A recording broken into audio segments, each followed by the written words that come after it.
కాత్యాయని దేవి అవతారం గురించి తెలుసుకుందాం. పూర్వం కాత్యాయనుడు అనే ఒక గొప్ప మహర్షి ఉండేవాడు.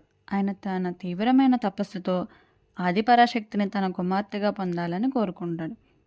ఆయన భక్తికి తపస్సుకి మెచ్చిన అమ్మవారు తన కోరికను తప్పకుండా తీరుస్తానని వరమిచ్చింది. మరోవైపు మహిషాసురుడు అనే రాక్షసుడు బ్రహ్మదేవుడి గురించి ఘోరమైన తపస్సు చేస్తాడు.